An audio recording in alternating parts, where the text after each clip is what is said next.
Bonjour, bonjour, bien-aimés, que Dieu vous bénisse, bonjour, bonsoir, que Dieu soit honoré. Nous venons vers vous, en tout cas pour cette vidéo. Je vous avais dit que nous allons la faire en deux parties sur l'imposition de main. Nous avons parlé de l'imposition de main qui maudissent, de l'imposition de main qui n'est pas dans la volonté de Dieu ou qui ne se fait pas sous la conduite du Saint-Esprit. C'est la malédiction, c'est les ténèbres.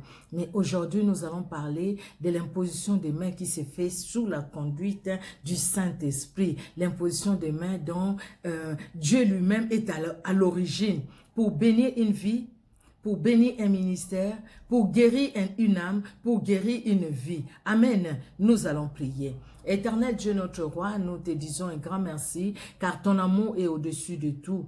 Merci Seigneur parce que tu nous aimes. C'est pourquoi tu nous envoies ta parole. C'est pourquoi tu nous parles. C'est pourquoi Seigneur Dieu de gloire au Père très saint, au travers de ta parole, tu nous éclaires. C'est pourquoi Seigneur, tu veux pas que nous puissions tomber dans les faux, mais que nous soyons dans les vrais, dans la lumière, Jésus-Christ que tu es. Alléluia. Parce que quand tu as franchi, la personne est réellement libre. C'est toi qui nous as franchis au travers de ta parole. À toi l'honneur, à toi la gloire. Que le Saint-Esprit règne à maître Seigneur Dieu victorieux. Alléluia. Dans le nom puissant de Jésus-Christ, notre Père, que nous t'avons ainsi prié. Amen. Amen, amen. Que Dieu bénisse tout un chacun. Alléluia. Nous sommes vraiment dans la joie de pouvoir faire cette courte vidéo. Vraiment que Dieu vous bénisse. Alors, nous sommes dans l'imposition des mains. Aujourd'hui, nous allons parler de ces mains qui bénissent. L'imposition des mains, elle est biblique. L'imposition des mains, bien aimés, Dieu recommande même l'imposition des mains. Dans beaucoup de circonstances et dans la Bible, nous allons les voir, bien aimés. L'imposition des mains pour bénir, l'imposition des mains pour transférer l'autorité que Dieu met en nous, le Seigneur aussi les donne et impose la main pour mettre l'autorité que tu as en toi dans telle autre personne. L'imposition des mains aussi pour la guérison, la Bible nous le montre. Nous allons voir, bien aimés, nous allons commencer par l'Ancien Testament. Alors, nous allons voir dans Nombre 27, de 18 à 20. Nombre 27, 18 à 20, la Bible nous dit, c'est l'histoire de Moïse. Moïse a désobéi à Dieu par les eaux à Kadesh Barnéa. Il devrait parler au rocher. Il a frappé les rochers parce que les enfants d'Israël murmuraient contre Moïse, il n'y avait pas l'eau à boire. Et il a frappé les rochers et Dieu, quelque part, les a punis. Dieu appelle Moïse. Il amène Moïse sur la montagne d'Abarim. Il dit à Moïse, regarde la ville ou l'endroit ou le pays que je donne à Israël. Mais toi, Moïse, tu ne vas pas entrer dans ces pays-là. Il lui dit, regarde les pays que je donne aux enfants d'Israël, c'est le verset 12 déjà. Et Moïse regarda. Il dit à Moïse, comme ton frère Aaron, toi aussi tu seras recueilli auprès de ton peuple. Mais tu n'entres pas à Canaan. Et Moïse va prier Dieu. Moïse, vraiment un père, quelqu'un qui a un cœur vraiment pour les autres. Moïse va prier Dieu.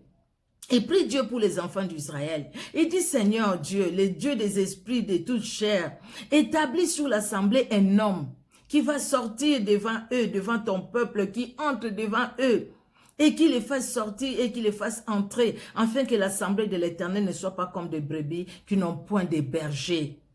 Et l'Éternel dit à Moïse, le verset 18 au verset 20, c'est là où nous allons lire, là où on parle de l'imposition des mains où Moïse, où la mission que Dieu a donnée à Moïse devrait être transmise à Josué, afin que Josué puisse porter cette mission-là, porter le fardeau que Moïse avait. Le verset 18.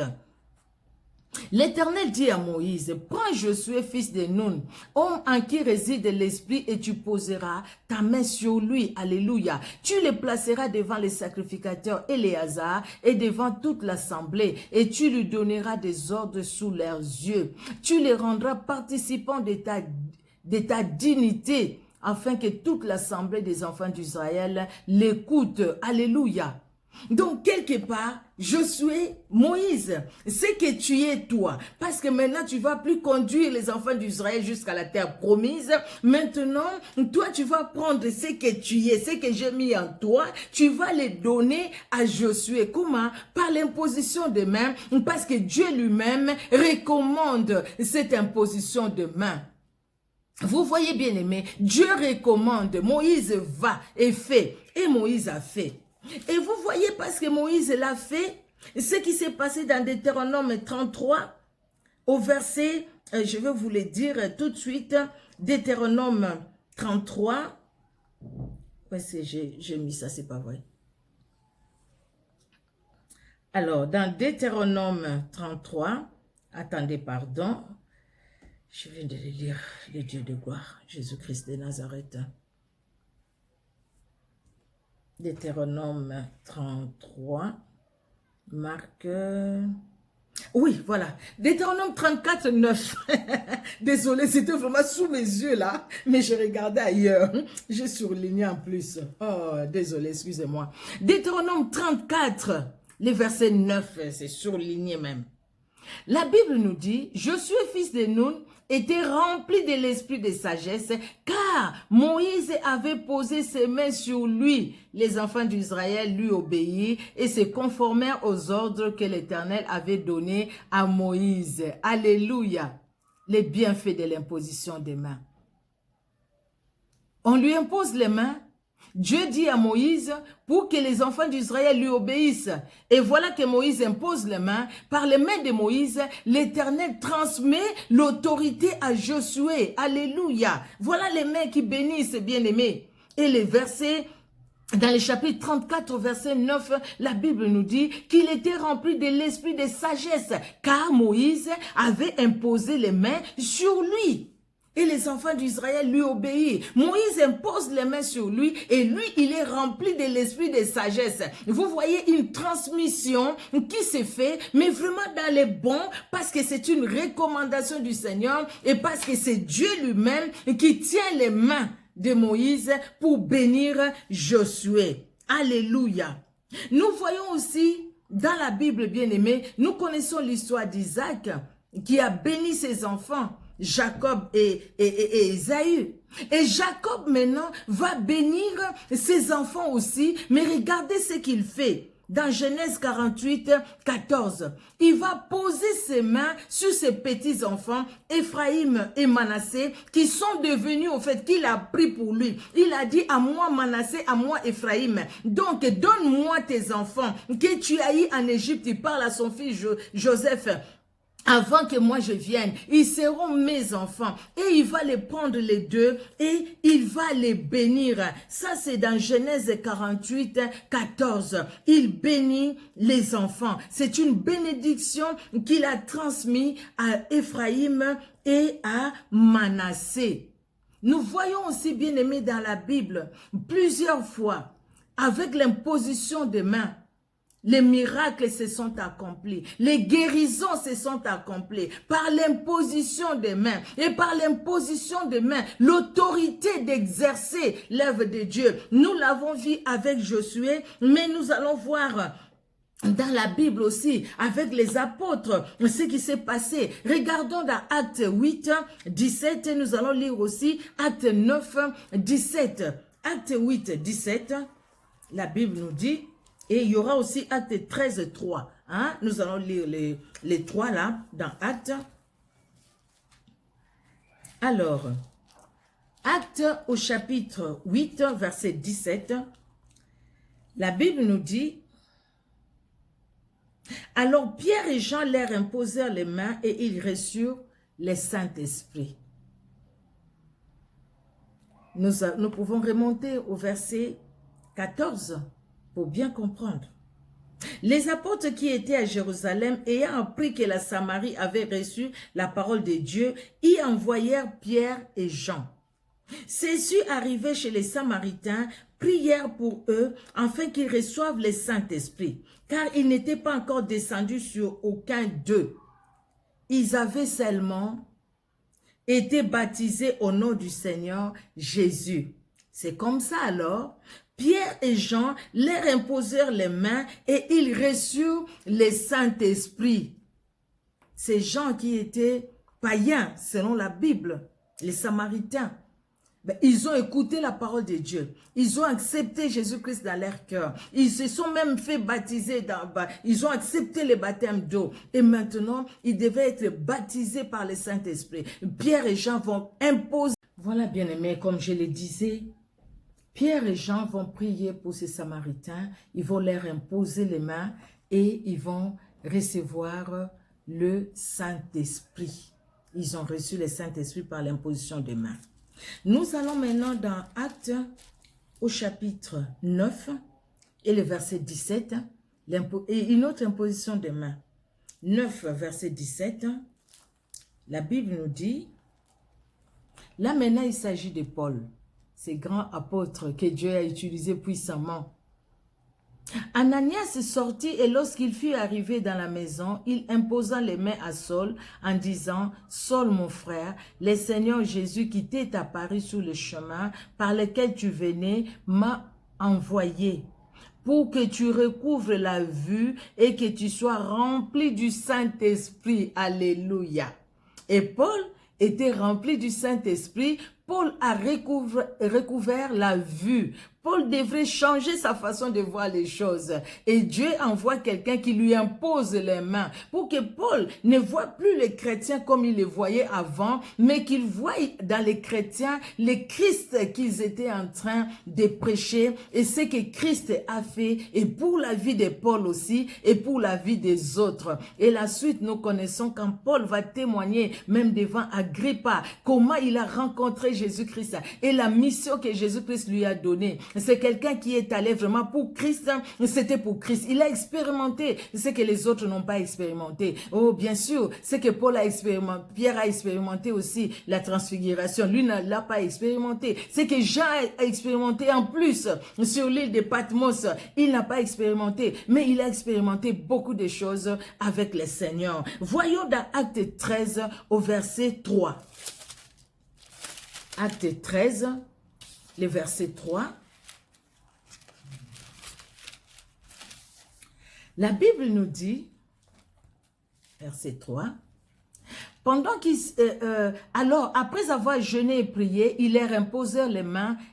Alléluia, quel jour de gloire quand Jésus-Christ nous a sauvés, notre Dieu est merveilleux, alléluia. Nous sommes en train de parler de l'imposition des mains, bien-aimés, tel que nous avons commencé à le faire. Dans Acte 13, que nous avions lu, nous voyons, si nous commençons à partir du premier verset, il y avait dans l'église d'Antioche des prophètes et des docteurs, Barnabas, Siméon appelé Niger, Lucius de Cyrène, Manahem qui avait été élevé avec Hérode, les tétrarques et Saul. Pendant qu'ils servaient le Seigneur dans leur ministère et qu'ils jeûnaient, le Saint-Esprit dit, « Mettez-moi à part Barnabas et Saul pour l'œuvre à laquelle je les ai appelés. » Et qu'est-ce que les disciples ont fait? Alors, après avoir jeûné et prié, ils leur imposèrent les mains et les laissèrent partir. Alléluia. Une imposition de main pour l'exercice de l'œuvre de Dieu, pour faire les ministères, pour quelque part transmettre l'autorité dans l'œuvre de Dieu. Vous voyez, ça c'est vraiment des mains qui bénissent parce que Dieu leur dit, le Saint-Esprit est là. C'est le Saint-Esprit qui bénit et c'est le Saint-Esprit qui accompagne ces mains-là qui sont imposées. Et dans l'imposition des mains bien-aimées, il y a beaucoup de guérisons, nous l'avons dit. Voilà, on envoie Paul et Barnabas pour l'œuvre. Oui, nous poursuivons. Je regarde, j'ai combien de minutes là? Voilà. Et vous allez m'excuser s'il y a un passage peut-être que j'ai repris 2 fois. Parce que ça a beaucoup coupé, au fait, j'avais pas assez d'espace. Donc, nous étions en train de lire 1 Corinthiens, nous étions en train de lire Acte 13 au verset 3. Acte 13, verset 3, où on parle de la mission que Paul et Barnabas, Saul, de Tarse et Barnabas ont reçu par l'imposition des mains des apôtres parce que le Saint-Esprit a dit « Mettez-moi à part Paul et Barnabas et Saul ». Ils sont allés pour la mission et après nous voyons comment Dieu a puissamment utilisé Saul de Tarse. Donc Paul, dont nous lisons aujourd'hui les écrits par le Saint-Esprit, comment le Saint-Esprit l'a utilisé. Voilà donc par l'imposition des mains, il y a le Saint-Esprit qui remplit un cœur, une vie. Par l'imposition des mains, il y a Dieu transmet même l'autorité qu'il nous donne pour son œuvre. Alors, nous allons voir aussi dans 1 Timothée 4, 14. Qu'est-ce que la Bible nous dit? 1 Timothée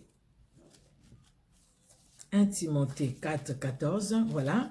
1 Timothée chapitre 4, verset 14, la Bible nous dit « Ne néglige pas les dons qui est en toi et qui t'a été donné par prophétie avec l'imposition de main de l'assemblée des anciens. » C'est Paul qui parle à son enfant dans la foi, qui parle à Timothée. Timothée, ne néglige pas ça. Peut-être que les hommes peuvent te négliger. Peut-être que les hommes ne te considèrent pas parce que tu es jeune. Mais sache que tu as reçu quelque chose de très fort. Ce que tu as reçu, c'est les dons de Dieu par l'imposition des mains. Donc les mains qu'on t'a imposées, Timothée, c'était pas les mains qui maudissaient, mais les mains qui bénissaient. Tu as été béni. Et au travers de cette imposition des mains-là, tu as reçu les dons de Dieu, les dons du Saint-Esprit. Voilà donc, bien-aimé, comment l'imposition des mains doit être utilisée. Hein? Ce n'est pas pour aller maudire la vie des gens. Ce n'est pas parce que, déjà si la personne elle-même n'est pas disciple, il va donner quoi? Parce que ceux qui le font, c'est des disciples, c'est ceux que Dieu envoie. Que ce soit dans l'Ancien Testament, Dieu lui envoie. C'est une recommandation de l'Éternel. Pour Moïse, nous l'avions vu, bien-aimé. Même ce que Jacob, oui, Israël, a fait sur Ephraïm et Manassé, c'est inspiré par Dieu. L'Esprit de Dieu était en lui. Et il est allé, il a accompli ce que le Seigneur voulait qu'il puisse faire. Jésus-Christ lui-même, quand il passait, il guérissait les malades parce qu'il est Dieu. Alléluia. Il est Dieu, il guérissait les malades. Voilà Josué qui reçoit l'imposition des mains et voilà comment Josué a rempli de l'esprit de sagesse par l'imposition des mains. Vous voyez, donc l'imposition des mains n'est pas mal du tout. C'est biblique. Nous voyons, bien aimé, dans 2 Timothée au chapitre 1, le premier chapitre, le verset 6. On nous parle toujours de Timothée. 2 Timothée 1 au verset 6. La Bible dit: c'est pourquoi je t'exhorte à ranimer les dons de Dieu que tu as reçus par l'imposition de mes mains. Timothée, les dons de Dieu que tu as reçus, comment? Par l'imposition de mes mains. Paul était qui pour que les mains de Paul puissent transmettre une onction particulière dans la vie de Timothée? Sinon que la parole de Dieu qui a accompagné les mains de Paul. Vous savez, l'imposition des mains qui s'est fait selon Dieu, selon la volonté de Dieu, c'est-à-dire l'imposition des mains qui se font ou qui s'est fait sur ordre de la parole de Dieu. Comme Pierre a dit, depuis toute la nuit, nous n'avons rien reçu, mais sur ta parole, je jette le filet. Donc l'imposition des mains qui s'est fait sur la parole de Dieu, c'est une imposition des mains bénies. Et ces mains-là deviennent bénies. Pourquoi? Parce que ces mains-là ne sont pas posées par elles-mêmes, mais ces mains-là sont posées parce que Dieu recommande, parce que Dieu est derrière. Bien aimé, quand les mains sont imposées par la personne elle-même, c'est ce que nous voyons des aventures. Imposer les mains et puis la personne, au lieu d'être bénie, la personne n'est pas bénie. La personne se retrouve vraiment dans la malédiction. Oh, bien-aimé, l'imposition des mains et l'imposition des mains est biblique. Et par l'imposition des mains, Jésus-Christ lui-même, partout où il passait, il imposait les mains et les malades étaient guéris. Il y avait des guérisons. Vous voyez, si nous regardons dans Actes 28, acte 28, le 8e verset, la Bible nous dit, acte 28, je suis déjà. Alors, acte 28, le 8e verset. Alors, le père de Publius était alors au lit, malade de la fièvre et de la dysenterie. Paul s'étant rendu vers lui, pria, lui imposa les mains et les guérit. C'est pas Paul qui a donné la guérison. C'est Dieu qui a donné la guérison. Dieu a utilisé les mains de Paul pour donner la guérison. Par nos mains, bien-aimés, la Bible nous le dit. Ceux qui croiront, ils seront baptisés. Vous imposerez les mains aux malades et les malades seront guéris. Donc, quelque part, c'est une recommandation que Dieu donne aux disciples. Que tu es, que je suis. Nous pouvons imposer les mains, mais n'allons pas imposer les mains n'importe comment. N'allons pas nous précipiter, bien-aimés, à imposer les mains. Parce qu'à nous précipitant à imposer les mains, nous pouvons avoir des choses qui peuvent se retourner contre lui-même. C'est pourquoi Paul disait à Timothée dans 1 Timothée 5, 22, ne te précipite pas à imposer les mains. Donc quelque part, sois attentif à ce que tu fais. Quelque part, écoute le Saint-Esprit, écoute Dieu qui parle. Bien-aimé, agissons par comment? Alléluia.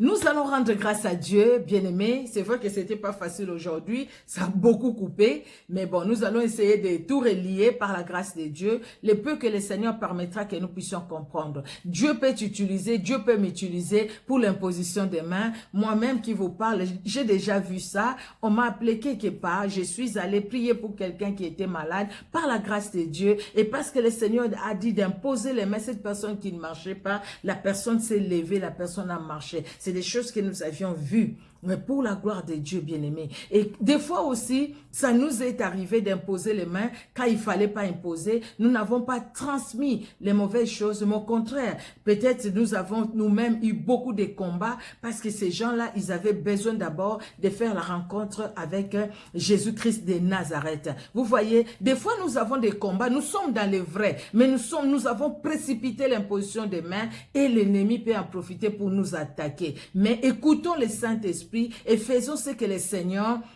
nous recommande de faire. Alléluia. Il y a des mains qui bénissent selon la parole de Dieu. Ces mains-là qui marchent, non pas selon eux-mêmes, mais selon ce que Dieu leur recommande. Imposition des mains, une recommandation, nous prions. Merci Seigneur pour ce temps. Merci encore pour ta parole. Que le Saint-Esprit éclaire tout un chacun et que le Saint-Esprit nous aide. Nous que tu as placés, que tu as appelés, Seigneur Dieu de gloire, que nous puissions pas nous précipiter, mais que nous puissions aimer quand ça sera dans ta volonté, éternel Dieu de gloire, et non pas par nous-mêmes. Laisse que l'honneur et la gloire montent à toi, tendre Père, dans le nom puissant de Jésus-Christ, que nous t'avons ainsi prié. Amen. Amen, amen. Que Dieu vous bénisse. Amen. Au revoir et à bientôt. Au revoir, bien-aimés.